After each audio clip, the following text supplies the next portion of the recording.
Hello मेरे प्रिय साथियों, मेरे छात्र छात्राओं, मेरे प्रिय बच्चों, शुभचिंतकों। मैं आपको आज हिंदी साहित्य के बारे में बताऊंगी कि हिंदी साहित्य में जो कहना चाहिए, जैसे आपका साहित्य शुरुआत होती है, प्रारंभ होता है। पहले आपका संस्कृत होता है, संस्कृत से पाली, पाली से प्राकृत, प्राकृत या अपभ्रंश, अपभ्रंश से हिंदी का प्रादुर्भाव होता है। तो मैं आज आपको अपभ्रंश की रचनाओं के बारे में बताऊंगी कि आदिकाल में किस तरह से कौन सी रचना किसके द्वारा अपभ्रंश में लिखी गई। ये तो आपको पहले बता ही दिया था मैंने इससे पहली वाली वीडियो में कि हिंदी साहित्य को 4 भागों में विभाजित किया गया था। आदिकाल, रीतिकाल, आदिकाल, भक्तिकाल, रीतिकाल और आधुनिक काल। तो आदिकाल से जो भी रचना है, किसमें मैंने नाम डाल रखा है, पहले से बोर्ड पर लिख रखा है कि जिससे आपको बहुत ही सुविधा हो, बहुत जल्दी आप इसको पढ़ सके।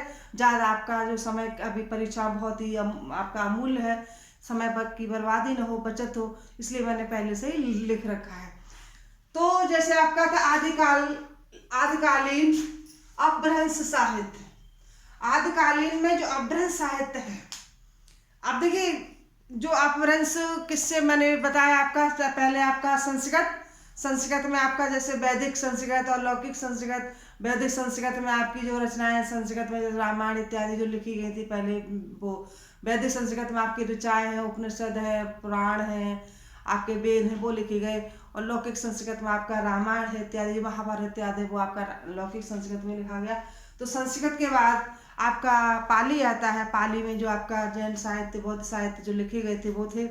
और आपका पाली के बाद आता है आपका कहना चाहिए प्राकृत, प्राकृत से आपका अपभ्रंश। तो अपभ्रंश की रचना है।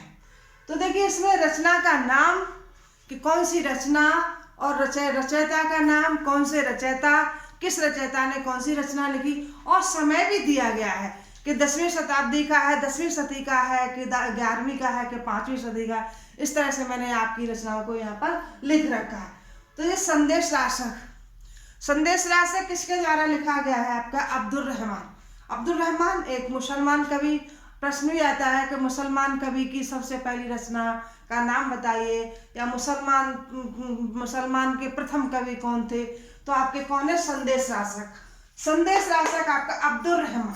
इसके नाम से पता पड़ता है कि संदेश राशक, संदेश राशक में कथा क्या होगी कि किसी गृहिणी के द्वारा अपना जो संदेश है अपने प्रीतम के पास, अपने पति के पास परदेश किसी के द्वारा भेजा जाता है, वो संदेश राशक है। और संदेश राशक लिखा किसके द्वारा गया, अब्दुल रहमान के द्वारा लिखा गया। अक्सर करके ये रचना आती है, परीक्षा में आती है, चाहे पीजीटी हो चाहे टीजीटी हो, सभी परीक्षा में बहुत ही ज़्यादा 99% रचनाएं आती है। तो संदेश राशक अब्दुल रहमान, और कौन सी सदी में लिखा गया, 12वीं सदी में लिखा गया है। कब, 12वीं सदी में इसका लेखन किया गया है। फिर आता है आपका पयमचर्य। पयमचर्य जो रचना है वो भगवान श्री राम के चरित्र के बारे में लिखी गई, श्री रामायण के आधार पर लिखी गई। पयमचर्य आपकी किसकी, स्वयंभू की रचना है। प्रश्न आता है पयमचर्य किसकी रचना है या स्वयंभू की रचना है पयमचर्य। तो इस तरह से प्रश्न आता है। और ये कब का, 8वीं सदी में इसका लिखा गया है। पयमचर्य स्वयंभू की रचना है। आपका ऋट्ठियमचर्य भी स्वयंभू की रचना है। समय आपका वही 8वीं सदी है। एक नागकुमार चर्य, ये रचना नागकुमार चर्य बहुत इंपॉर्टेंट है, बहुत परीक्षा में आती है, यूजीसी नेट या पीजी इत्यादि में जरूर आती है। नागचर्य किसकी रचना है, स्वयंभू की रचना है। और स्वयंभू का रचना काल क्या है, तो आपका 8वीं सदी माना जाएगा। सर्दी बहुत पड़ रही है, विशेष ख्याल रखो आप अपना स्वास्थ्य का। कि सीटेट वालों का तो अब 2-4 दिन में 23 तारीख का एग्जाम है, आज आपकी 17-18 हो गई है। इस तरह से आप स्वास्थ्य का विशेष ध्यान रखें। तो वेल्थ इज हेल्थ, आपका जो भी है स्वास्थ्य ही आपका धन है, तो इस चीज को ध्यान विशेष रखें। फिर आपका आता है महापुराण। महापुराण किसकी रचना, पुष्पदंत। पुष्पदंत प्रश्न से भी आ जाता है, पुष्पदंत की भाषा कौन सी है। पुष्पदंत ने ज्यादातर जो है प्राकृत भाषाओं में रचनाएं लिखी, लेकिन आपका महापुराण जो पुष्पदंत द्वारा है वो आपका अपभ्रंश की रचना मानी जाएगी। तो ये कब के, 10वीं सदी के लेखक है, 10वीं सदी के रचयिता है, 10वीं सदी के कवि है। फिर आपका भविष्यत कहा, अभी शायद बीएड में वो टीजीटी में आया, भविष्यत कहा किसकी रचना है, धनपाल की। अब भविष्य अगर बना लोगे धन अपने आप आ जाएगा, तो बहुत इजी याद हो जाएगा। भविष्य का किसकी रचना है? आपकी धनपाल की रचना है भविष्य कहा। भविष्य कहा मीन्स भविष्य की कथा। तो किसके? धनपाल की। और कब की रचना? इनका रचना काल क्या है? 10वीं शती। इनका रचना काल है 10वीं शती। फिर आता है उपदेश रसायन रास।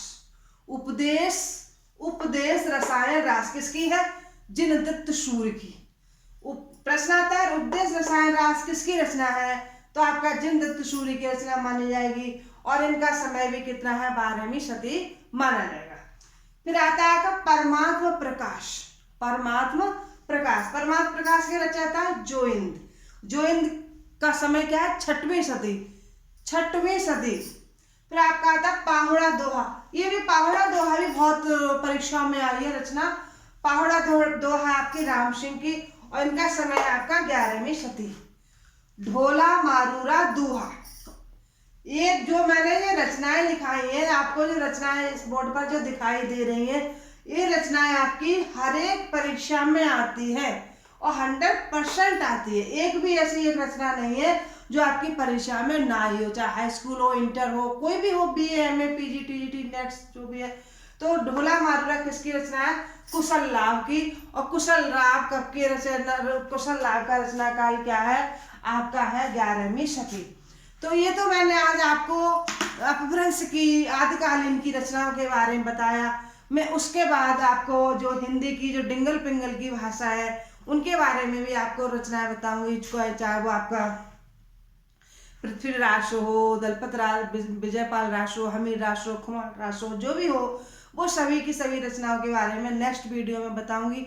अगर आपको ये हमारा हिंदी का पढ़ाना ठीक लग रहा है, अगर आप संस्कृत ही पढ़ना चाहते हैं, तो हमें प्लीज़ कमेंट बॉक्स में ज़रूर हमें कमेंट करें, तो मैं आपको और ज़्यादा से ज़्यादा आपको हिंदी के बारे में बताना चाहूँगी। हिंदी मेरा बहुत ही प्रिय विषय है और हिंदी के बारे में थोड़ा बहुत जानती भी हूँ, मतलब बिल्कुल थोड़ा ही जानती हुई मानो, तो मैं आपको हिंदी के बारे और ज़्यादा आपको बताऊँगी।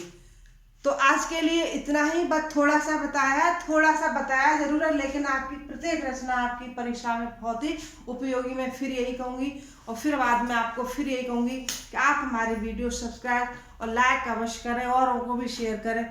जय हिंद, जय भारत।